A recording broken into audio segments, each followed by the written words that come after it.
a Youth Speaks poet, member of Youth Organizing Board Spokes, and he is up and coming. So let's get him on board.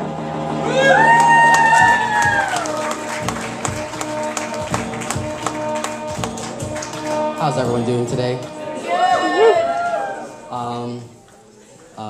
This poem is for the immigrants or people who have struggled to keep their culture alive in America.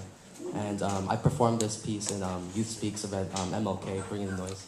Some of you might not know it, some of you don't.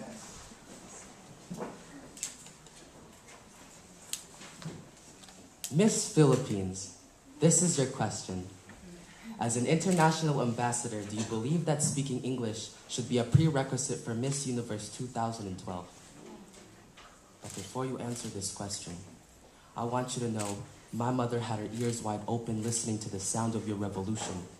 She remembered her high school years in the Philippines where her classrooms were painted with Pinoy maps and lupang hinirang under the pictures of leaders smiling at an 8th grade son. Yet their textbooks were printed in English alphabets because Anglo-Saxon teachers told them first world was more proper than brown-skin language, as if we were still the savages they saw when the US annexed the Philippines in 1899. But I wish they saw the voices of 1,500,000 Filipino citizens burned alive and shot down in villages just for writing independence on their nation's flag. When my mother moved to the US, she spoke in Tagalog with unwelcome feelings of fear, like growing a garden of roses. It was a beautiful language of nature, but she was afraid to feel discriminated against, like rose thorns cutting into her skin, where she works as a credit representative. Her Caucasian employer told her to remain English only, and she obeyed them like the classroom. She translated her identity in Isa.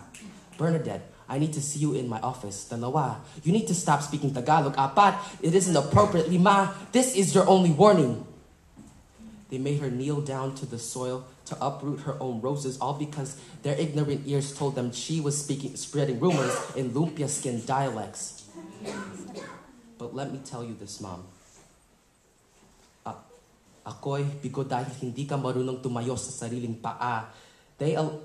Let this poem be the rain that falls on your garden, bloom against a downpour of civil rights attacks, because you have told me bravery and pride run in our people. Tell them, listen to my voice, see that I am not afraid. Tell them speaking the language you were given by your mother and your mother's mother keeps you 8,113 miles closer to home. Tell them it reminds you that you have traveled sea through shining sea, searching for a job without racial discrimination, and tell them somehow you survived. Tell them you want to stop pretending when you talk to a Filipino customer and say, hello, welcome to WorldPack, what can I do for you? December 19, 2012. Miss Philippines. And your response is, it's not about being able to speak a specific language. It's about being able to inspire and influence other people. If you have a heart to serve a strong mind to show people, it doesn't matter. Mom, the next time you open your mouth at work, having your voice boxes play Russian roulette, remember you learned how to speak Tagalog before you learned how to walk.